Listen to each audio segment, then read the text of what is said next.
Obenfo, also, can you touch on the concept of evil spirits in African spirituality then? Okay. So the concept of evil is, again, coming from a Eurasian worldview, because the way that we see things is that these things that in Eurasian worldview are regarded as evil. And this is oftentimes because when they would come to our spiritual systems, they couldn't conceive of, one, there are no churches, right? Okay, if you have a word for the supreme being, and of course we did, they were like, well, then where are your churches? For us, it was like, this is insane. How can the one that created everything that exists have a house that's a church? And it's a guy, by the way. He needs money from you, and he lives in that house over there. It's like, this is the stupidest thing that could ever be said. But then how can you have something that's all powerful, but then there's an opponent who's also somewhere close to being similarly powerful? It's like, how can you be all powerful, but there's something else that you don't control and is doing things to lead people astray?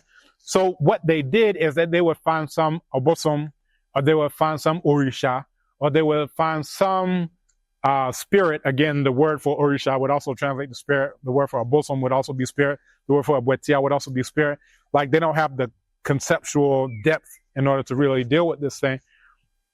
But they would say, okay, well, we'll find an orisha who punishes people for transgressing, and that's going to be the devil.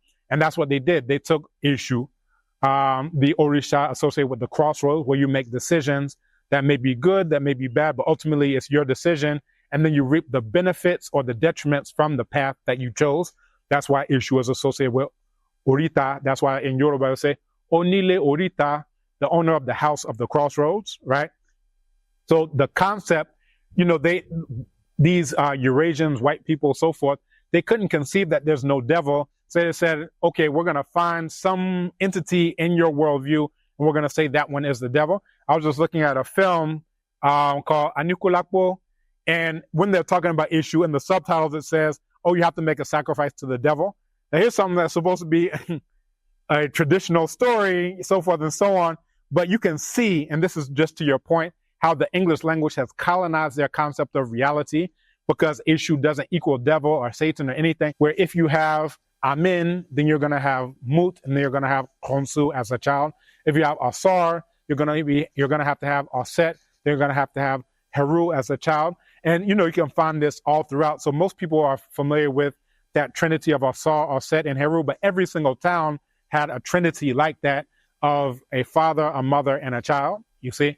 So, these are just, some things that go into this idea of, once you've been exposed to the English language, even when you're trying to, do a traditional Yoruba story and so forth and so on, when it comes time for you to translate Eshu, here you go translating, here's the devil. Well, all right, well, where's hell then in the Yoruba concept, right? Everyone, when they pass on, they go to, you go to Arun.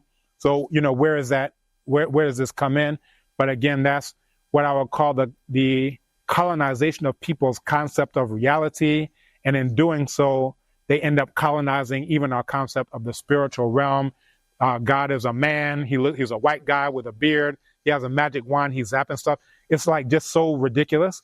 Whereas in our worldview, our creation story, all of those things are readily evident even to a child. Father, mother, child, everyone can see that.